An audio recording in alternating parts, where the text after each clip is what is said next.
Chapter 17 Bobcats Happen. Read by Miss Frank. Afternoon darkened into evening. The air grew colder.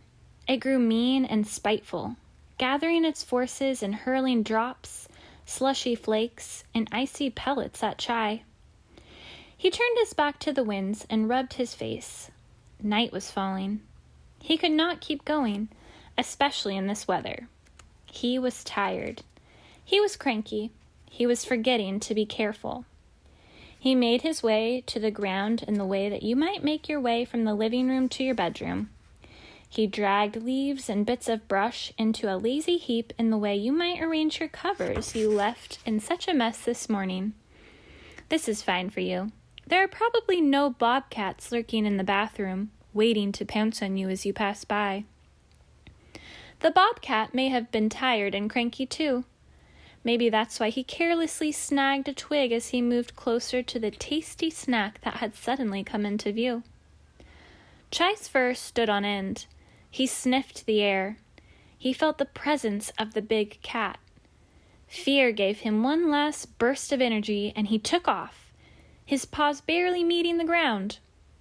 Aware of nothing but his need to hide, he frantically scanned the murkiness ahead. Was that a crevice? It was! Hallelujah! He went in.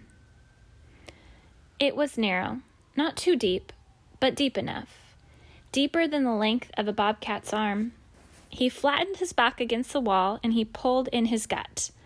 Almost immediately, bobcat claws reached in, exploring. Chai felt the pointy tips graze his fur hairs, but he did not move. He did not breathe or make one sound. The bobcat withdrew his paw and sniffed at the opening of the crevice. Satisfied that the snack was still in there, the bobcat lay down. The fact that the crevice was in the entry to a small cave was a piece of good luck for him. Sheltered from the storm, he settled in. There was a little empty place in his stomach that he wouldn't mind filling, but he wasn't in a hurry. He could wait. His eyes sucked in the last shreds of light the stormy evening had to offer and reflected them back out into the darkness. They appeared to Chai as faint yellow spheres within the large black bobcat shape. It was hard for him to separate the bobcat from the general darkness, except that the cat was darker and closer and warmer. He could smell its scent. He could feel its warm breath waft over him in waves when the bobcat exhaled.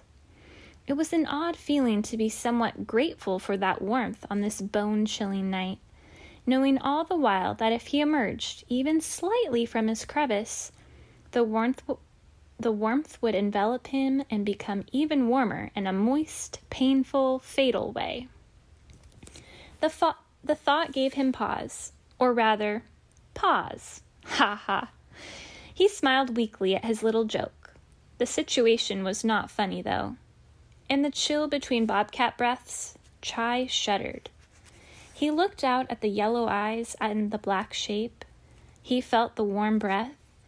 He was hungrier than the bobcat was. He was on the verge of fainting from hunger. Mixed with terror, after a time he slumped, not so much falling asleep as collapsing. It was as if his body had said, "If this is the end, I'd rather not know about it." Still pressed against the wall, the bottom parts of him slid out away from it, just a little, within reach of the bobcat, although he wasn't paying attention just then. A note. Maybe you have heard the expression, between a rock and a hard place. Now you know what it means. The hard place, in this situation, was the bobcat.